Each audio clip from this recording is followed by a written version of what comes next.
right, so 6-3 deals with rectangles. So we've talked about parallelograms. Rectangles, as you can see from your flow chart, is under the family tree of a parallelogram, right? So we'll fill in those characteristics in a minute, but let's look at the actual theorems related to it. This is the definition. A rectangle, by definition, is a parallelogram because it belongs to that family. But what makes it distinctively different is that it has 4 right angles.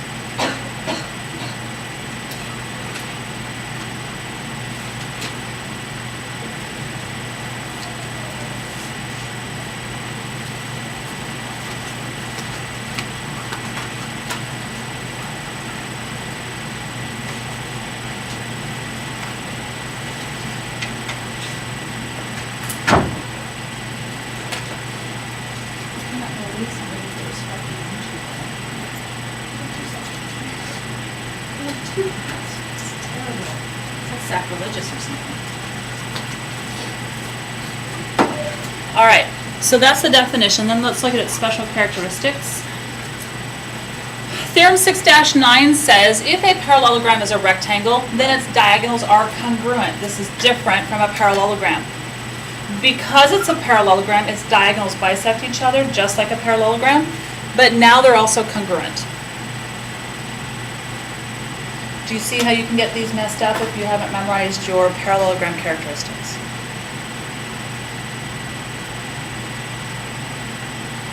Because one of the questions I'll ask you is a true-false question. The diagonals in a parallelogram are congruent. The answer to that is sometimes, or only if it's a rectangle. We'll get to the fact that a square will have that too, but you don't know that yet.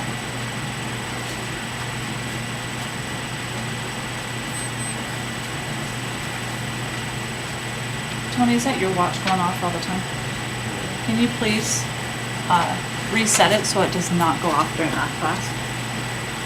Thank you, my dear. Theorem 610.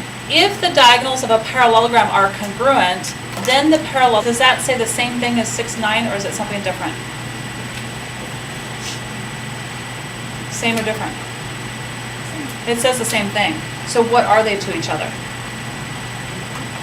Not inverses, but converses. You use one, if we are proving that a quadrilateral is a rectangle, or more specifically, in this case, if we're proving a parallelogram is a rectangle, you're going to use one in one situation and one in another. If you're told that the parallelogram is a rectangle, your conclusion is the diagonals are congruent. If you're told that the diagonals of the parallelogram are congruent, your conclusion is that it is a rectangle. So you're given two different things, you conclude two different things.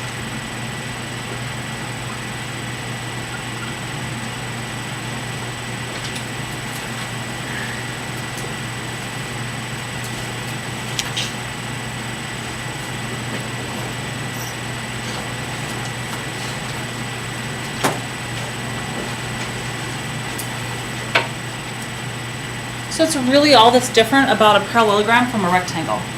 Can I take that away? Yes or no? Is everybody done with it? Okay. So then take your pink sheet out. You'll see that there are only 2 lines for rectangle, right? Because one of them's the definition, and one of them's the one characteristic that makes it distinctively different. Well,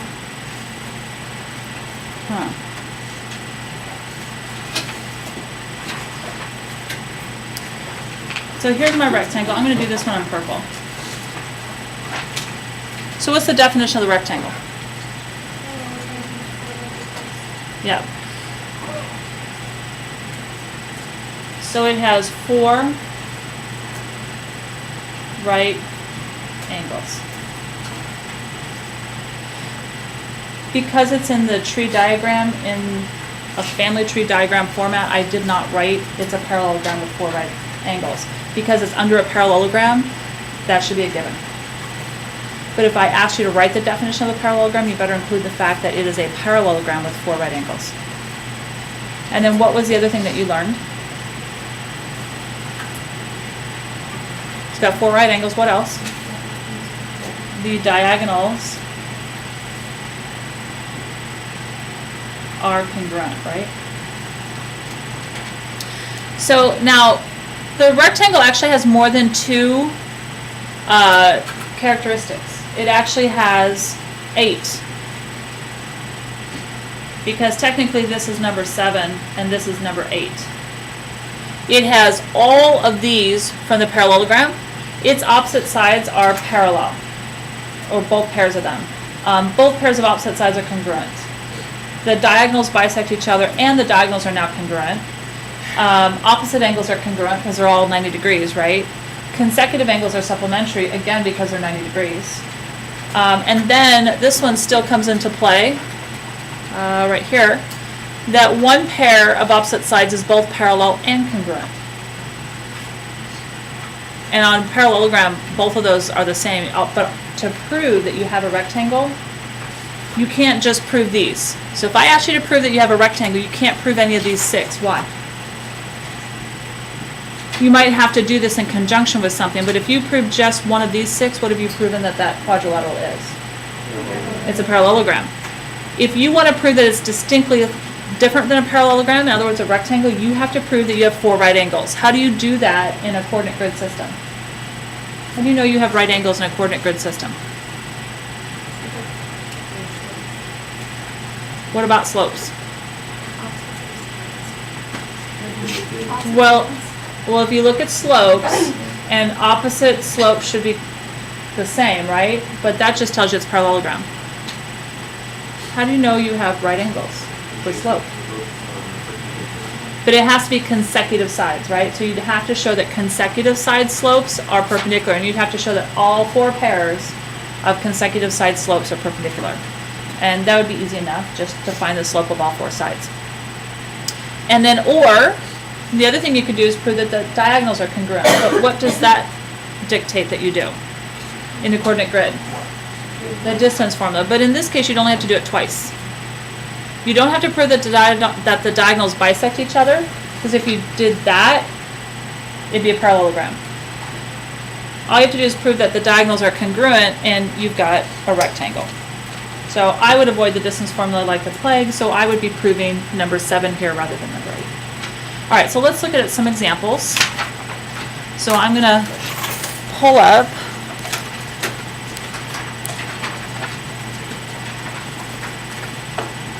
something here. Let's see what we get.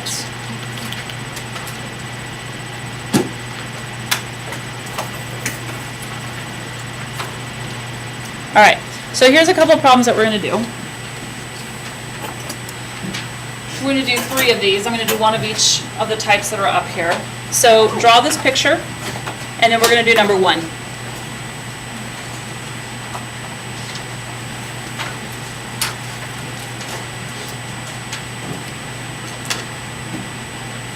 So we're going to do number 1. Draw the picture to go with it.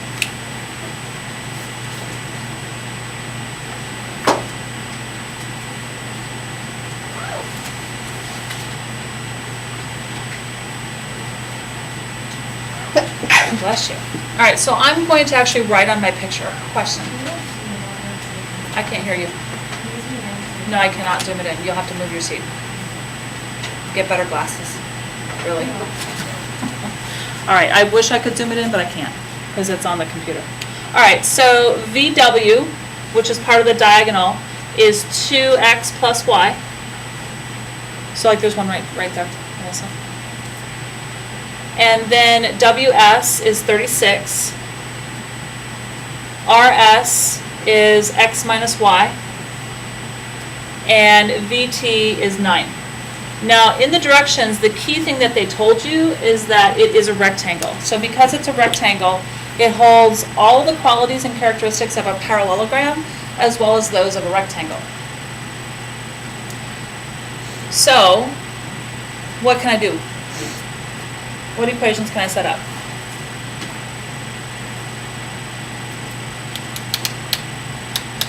nothing. I hear crickets chirping. Seth? Why?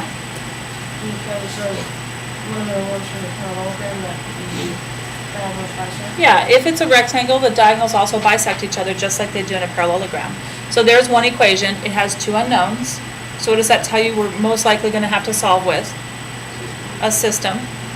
And then what do you know about opposite sides? They're also congruent. So don't I set these equal to each other?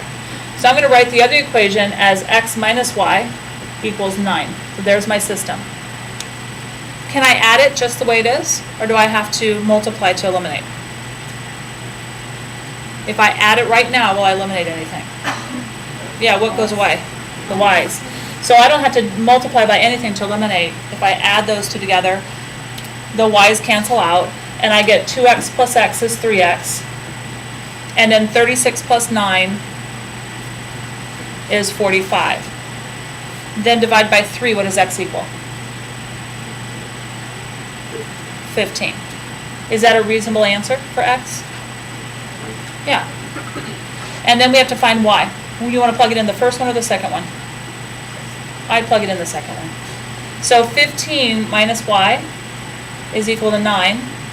So if I subtract 15 from both sides to solve, I do get a negative, but I have a negative y equals. What's 9 and negative 15? Negative 6. So what does y equal? 6. Multiply or divide by negative 1. Is that a reasonable answer for y? Yeah, and then I would just double check it. X minus y, 15 minus 6 is indeed 9, which agrees. And then 2 times 15 is 30, plus 6. So this is 36, and that agrees with that 36 there.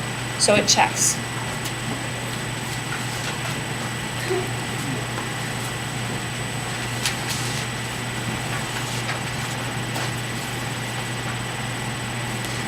All right, so then we're going to do number 3. So draw quadrilateral ABCD. And again, they're telling you it's a rectangle. So all 8 of those characteristics come into play. But this time they only give you 2 things, angle measures. So DAC is right here. And that angle is 4x plus 8. And then CAB is this angle here. And that is 5x minus 8.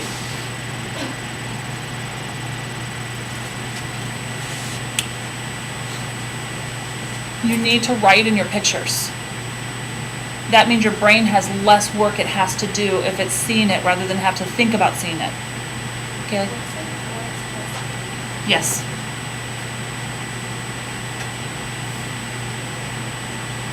So think about what your equation to solve would be.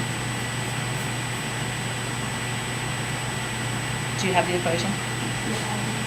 What do you think it is? Don't you just add those two together so that this equals 9 degrees? Yes, why? Because it's a rectangle, so Doesn't a rectangle have 4 right angles? So that means that angle A, the entire angle A, is 90 degrees. So we have to take the 4x plus 8 and add to that the 5x minus 8, and that should equal 90 degrees. So when you solve, doesn't the plus 8 and the minus 8 cancel out? Because they're on the same side, same sign. 4x and 5x is 9x. What's x? 10. And then that's all they're asking for is the value of x. They could have asked you for the measures of those angles, so beware of change in directions. That if they ask for the measure of the angles, I do everything exactly the same, but now I take that 10 and plug it back into the 4x plus 8 and the 5x minus 8 and get my angle measures. Couldn't I check my answer by plugging it back in anyway and seeing if they equal 90? So what's 4 times 10? 40 plus 8? 48. And then what's 5 times 10? 50 minus 8? 42. What's 42 and 48? 90. So it does equal and it does work out. All right, we're going to do on graph paper. So I'm going to write down the ordered pairs for number 5, and then we're going to justify it because I'm going to put up a grid here in a minute. So let me write them down.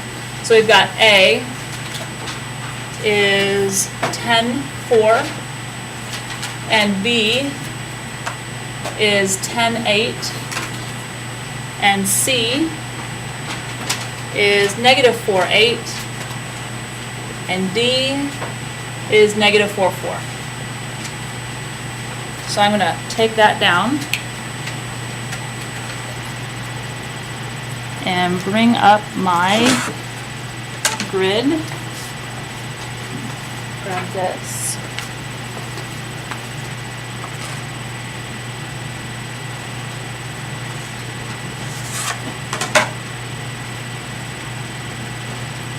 Alright, so I'm going to graph those. So A is 10, 4. So to the right 10, but up 4. So here's A. And B is 10, 8. Well, that's nice. Why?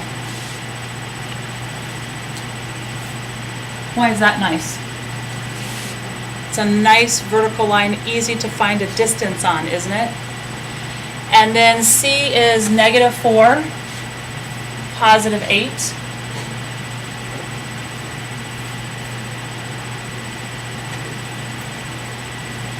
And then D is negative 4, positive 4. The only thing that's nice about this is I have lovely vertical and horizontal lines. You're probably not going to get that very often.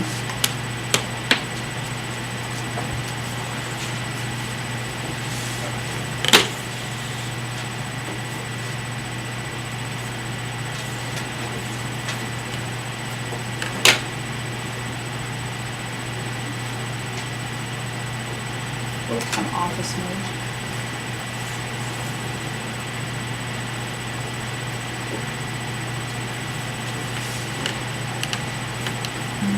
That's not going to work.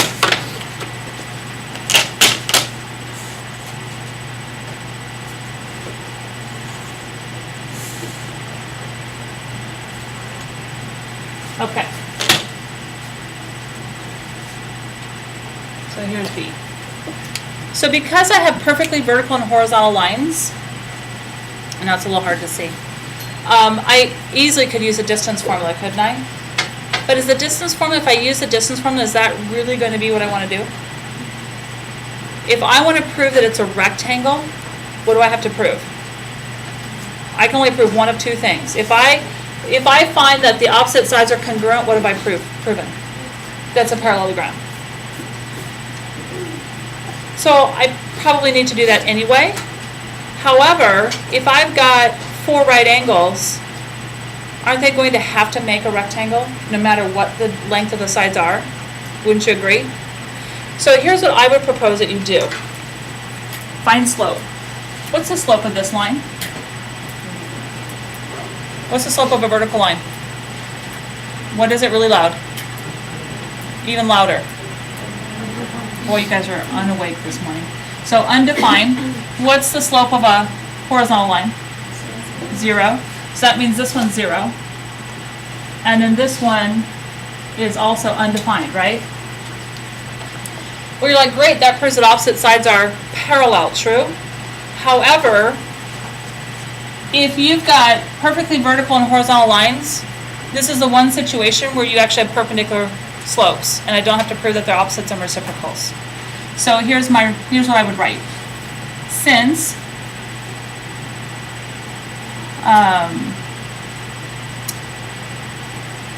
CD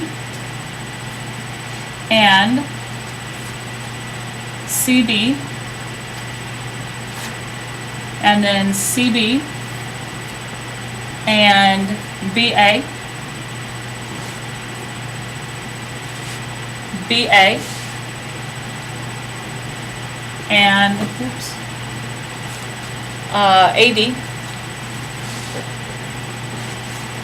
So I've got 1, 2, 3 pairs. I need my fourth one, AD and CD. So since those 4 pairs have slopes,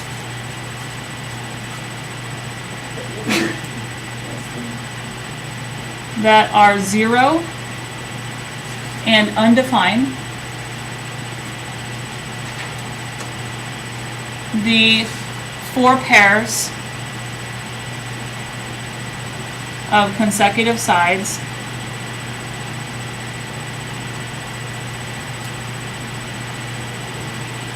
are what? Perpendicular. Since perpendicular lines form what? 4 right angles.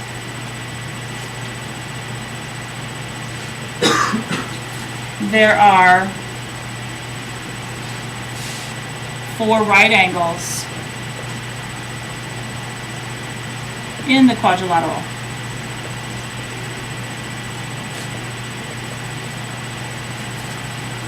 Making it a rectangle. So I listed my 4 pairs of sides. I noted that their slopes were 0 and undefined. From that I concluded, and you could have used the word if instead of since, from there I concluded that the 4 pairs of consecutive sides were perpendicular. Then, because I couldn't conclude I have right angles because that's not what you get from perpendicular lines. Then I concluded if they're perpendicular that they're right angles, and so since I have 4 right angles I have a rectangle. If your slopes were not perfectly vertical and horizontal, then instead of putting 0 and undefined here, you would have put their actual slopes, like 1/2 and -2. And then you would have said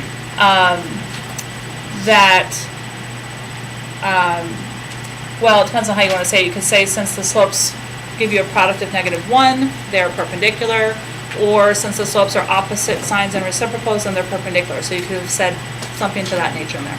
Any questions about any of those 3 types? Yep. If they're asking you to justify it, and you will have a problem on your test and your quiz, it's like this, where you have the ability to plot it out, and you can choose how you want to prove it.